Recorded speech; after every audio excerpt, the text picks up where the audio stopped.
Assalamualaikum. Balik lagi nih di channel aku.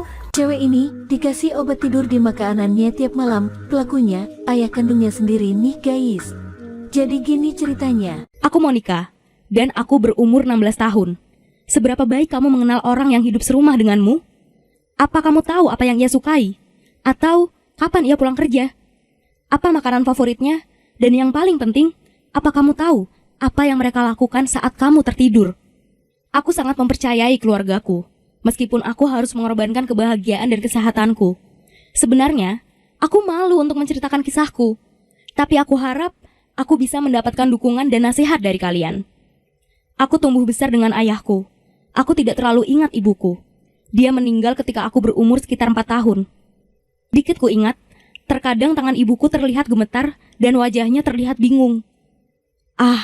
Aku mempunyai satu ingatan yang jelas tentang ibuku. Suatu hari, tiba-tiba saja ia menjerit histeris dan memberantakkan koleksi boneka ayahku, lalu mulai mematahkan kaki dan kepala boneka-boneka itu. Dia membuat aku dan ayah merasa takut pada waktu itu. Semua itu mungkin terjadi karena penyakitnya yang aku warisi. Aku menjalani pengobatan dan tidak memiliki penderitaan apapun. Aku hanya merasa pusing, itu pun hanya sekali. Ya, ayahku memiliki koleksi boneka yang cukup banyak. Dia memiliki ratusan atau bahkan ribuan boneka. Kamu pasti berpikir kan bahwa aku beruntung karena aku memiliki banyak mainan saat aku kecil. Nyatanya, ayah tidak mengizinkanku untuk memegang harta karun itu seinci pun. Terkadang, aku berpikir bahwa ia lebih mencintai boneka-bonekanya dibanding aku. Tapi aku sadar, itu hanyalah rasa cemburu seorang anak. Dia adalah seseorang dan ayah yang hebat. Dia telah menghabiskan banyak uang untuk biaya pengobatanku dan dia juga jago masak. 3 kali dalam seminggu ia mengatur makan malam yang luar biasa untuk kami, yaitu ayam goreng crispy, pizza, dan burger. Dia bahkan memanggang kue untukku. Belum tentu ayah lain bisa menyiapkan pesta makanan seperti ini. Tapi, apakah ia benar-benar seorang ayah yang sempurna? Tentu saja, ia punya kekurangan. Ayahku tidak pernah memberiku uang jajan dan sangat jarang membelikanku baju baru. Koleksi pakaianku belum diperbaharui selama beberapa tahun. Aku mengenakan celana yang lusuh, baju yang kependekan, dan sweater yang sudah melar. Terkadang, aku bahkan harus menggunakan pakaian bekas ibuku yang mana tidak sesuai dengan ukuranku. Caraku berpakaian sangatlah aneh. Jika di akhir semester ada kategori bahan tertawaan terbesar di sekolah, aku pasti akan memenangi kategori itu. Aku sangat iri dengan pakaian baru yang digunakan teman sekelasku. Ketika aku masih SD, aku pernah mencuri jaket milik temanku. Jaket itu terlihat sangat keren dan berkilau, dan aku tidak bisa menahan rasa ingin memilikinya. Keesokan harinya, aku harus mendengarkan ayahku yang mengomel dan berbicara tentang moral, lalu menyuruhku untuk meminta maaf dan mengembalikan jaket tersebut. Teman sekelasku masih mengingat kejadian itu dan mengucilkanku. Aku bahkan mendengar bercandaan mereka bahwa kini aku mencuri pakaian dari gelandangan. Sangat lucu. Ngomong-ngomong, karena ayahku sangat pelit, aku tidak punya teman satupun dan sangat diragukan di sekolah. Kadang aku merasa kesal terhadap ayahku. Bagaimana bisa ia menghabiskan banyak uang untuk koleksi bonekanya, tapi tidak membelikanku pakaian yang bagus sama sekali? Apa kurangku? Apakah rambutku terlalu biasa? Apakah aku terlalu cerewet? Aku sangat terganggu atas keberadaan mainan-mainan ini. Boneka ini ada di seluruh penjuru rumah. Beberapa ruangan bahkan hanya diisi oleh boneka tersebut. Bahkan terkadang, ada rambut boneka yang masuk ke mulutku dan pita warna-warni di kasurku ketika aku bangun. Betapa bodohnya aku jika saja aku mengetahui apa yang ayahku lakukan padaku. Aku tidak akan merasa iri pada boneka-boneka itu. Terkadang, kita tidak melihat gambaran lengkap dunia. Kita melihat segala sesuatu hanya yang indah-indah saja atau justru sebaliknya. Yang terpenting adalah kita berhenti dan melihat apa yang sebenarnya terjadi. Itulah yang aku tidak ketahui, tapi satu yang ku tahu, aku bisa menjalani hidup dengan cara yang sangat berbeda. Tidak menjadi bagian dari hobi aneh ayahku. Aku mencoba untuk tidak berpikir tentang boneka-boneka itu. Mencoba untuk tidak menangis saat ia membeli rambut palsu atau gaun di pelelangan. Aku terlalu malu untuk minta dibelikan jaket atau kaos baru. Lagi pula, aku memang tidak pergi kemanapun, tidak menonton di bioskop, nongkrong di kafe, atau pergi ke pesta manapun. Setiap kali aku meminta uang, satu-satunya jawaban yang kudapat adalah, Monica, kamu itu sakit. Kamu bisa pingsan kapanpun. Kamu tidak bisa menjalani kehidupan remaja seperti orang lain. Itu terdengar sangat menyedihkan, tapi aku tahu bahwa ayahku memang benar. Kadang, aku merasa sangat lemah dan pusing. Tanah terasa seperti akan longsor. Dunia terasa berputar seperti komedi putar, dan mulutku terasa kering. Hal ini sering kali terjadi setelah aku selesai makan. Mungkin, aku tidak bisa makan terlalu banyak. Aku akan langsung tertidur pulas, dan ketika bangun, aku merasa marah dan membenci penyakit ini. Ayahku selalu berkata kalau hal ini termasuk wajar, karena dulu ibuku juga mengalaminya. Sebab itu, aku harus terus berada di rumah. Sial, aku sangat ingin menghabiskan waktu dengan teman sebaya. Jika saja aku tahu apa yang terjadi di balik prasangka burukku. Aku sangat menyayangi ayahku meskipun ia memiliki kekurangan. Aku tidak memiliki orang lain yang cukup dekat denganku, kecuali Tante Lili, adik dari ayah. Mereka memiliki hubungan yang aneh. Tante Lili hanya berbicara kepadaku dan seringkali ia memintaku untuk pindah dan tinggal bersamanya di kota lain. Tapi, mana mungkin aku meninggalkan ayahku yang mengurusku dan jago masak. Aku tidak akan pernah melakukannya. Setidaknya, itulah yang kupikirkan sampai akhirnya terjadi sesuatu yang mengubah hidupku. 6 bulan yang lalu, aku sedang teleponan dengan ayahku. Dan ketika sudah selesai mengobrol, dia lupa untuk mematikan teleponnya. Dan aku mendengar sesuatu yang mengejutkan. Tanpa sadar, ayahku berbisik mengenai rencana kegiatan hari ini. Beli ayam dan bumbu dapur, mereparasi mobil, dan pergi ke toko obat membeli obat penenang untuk Monica. Aku gemetar. Apa itu obat penenang? Aku langsung sadar bahwa aku tidak pernah melihat resep obatku. Ayahku biasanya memberiku beberapa pil saat makan malam dan rencanaku telah matang. Aku akan mengecek apakah ayahku telah berbohong selama ini atau aku yang salah dengar mengenai obat penenang. Mungkin saja jaringan teleponnya bermasalah. Tapi dari lubuk hati yang paling dalam, aku tahu itu bukan aku yang salah dengar ataupun masalah jaringan telepon. Aku memang memiliki penyakit, tapi aku memiliki pendengaran yang luar biasa.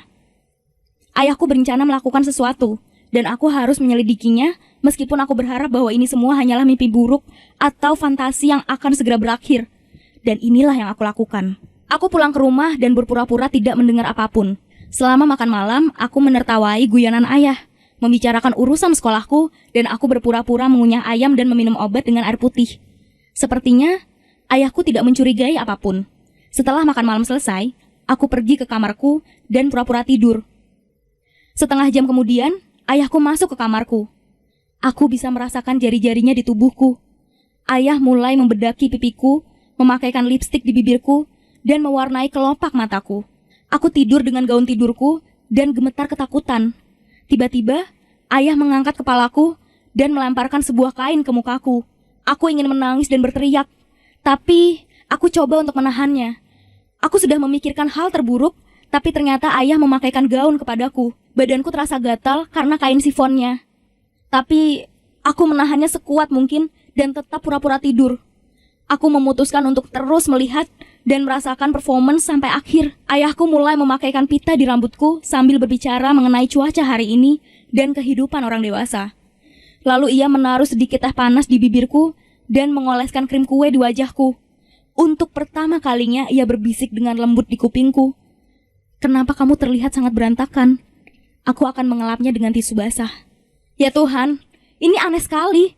Apa aku sedang bermimpi? Pesta teh itu berlangsung selama 2 jam. Setelahnya, ayah membersihkan wajahku, mencopot gaun, dan pergi keluar kamar. Aku tidak bisa memejamkan mataku sampai keesokan harinya, karena apa yang terjadi sangatlah menakutkan. Orang yang tinggal bersamaku dan aku panggil sebagai ayah adalah orang gila. Aku bukanlah anak perempuannya, melainkan boneka manusia yang ia koleksi dengan obat penenang.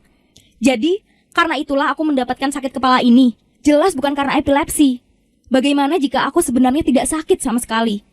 Aku tidak bisa bertahan di teater boneka di mana aku berperan sebagai tokoh utama. Pagi itu, ayahku pergi bekerja dan aku menelpon tanteku dan berkata bahwa aku ingin datang ke rumahnya. Ia memberikanku sejumlah uang dan aku pergi naik bis. Selama perjalanan, aku berpikir bagaimana cara aku menceritakan kejadian semalam pada tante. Akankah ia mempercayaiku? Atau justru akan menelpon petugas rumah sakit yang akan membawaku ke rumah sakit jiwa? Hai, apakah ini rumah sakit jiwa? Di sini ada pasien yang mengaku bahwa ia berubah jadi boneka saat malam hari. Untungnya, ketika kami bertemu, ia mengejutkanku dengan sebuah pertanyaan. Dia juga melakukannya kepadamu, Monica? Aku mengangguk dan tante memelukku. Malam itu, kami berbincang sejujur-jujurnya. Tante Lili berkata, mereka sangat miskin saat masih kecil. Orang tuanya hampir tidak mampu membeli makanan dan tidak bisa membelikan mereka mainan. Yang ayahku miliki hanyalah boneka tua milik ibunya. Dia terus-menerus memainkan boneka itu dan sangat menyayangi mereka. Ketika orang tuanya mampu membelikan mobil dan pesawat mainan, dia menolak itu semua. Ketika berumur 14 tahun, dia tetap bermain boneka dan menggelar pesta teh. Orang tuanya takut akan hal ini. Lili mengaku bahwa ia juga menemukan pita di kasurnya. Dan mungkin ayahku juga merundung ibuku. Waktu itu, kedua orang tua ayahku paham bahwa ayahku memiliki masalah kejiwaan, tapi mereka tidak bisa melakukan apapun.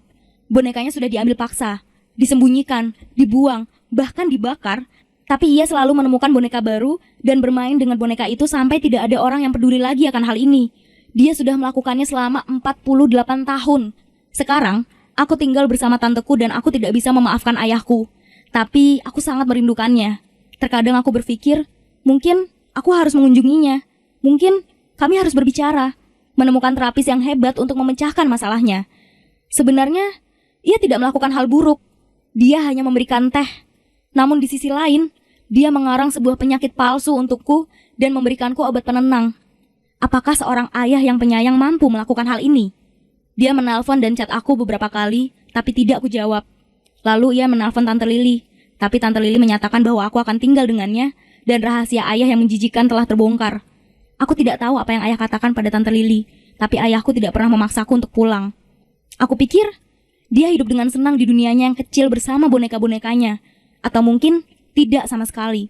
Mungkin susah baginya untuk berkata bahwa ia merindukanku, dan mungkin ia malu. Tapi ayah adalah orang yang paling kusayang. Aku tidak bisa meninggalkannya dalam masalah ini, atau justru aku harus meninggalkannya. Apa yang akan kamu lakukan jika kamu berada di posisiku? Apakah kerabatmu memiliki keanehan? Bagaimana jika kamu hidup dengannya? Tolong berikan aku nasihat. Kamu bisa menuliskannya di kolom komentar. Dan jangan lupa berlangganan channel ini untuk mendengarkan cerita lainnya ya.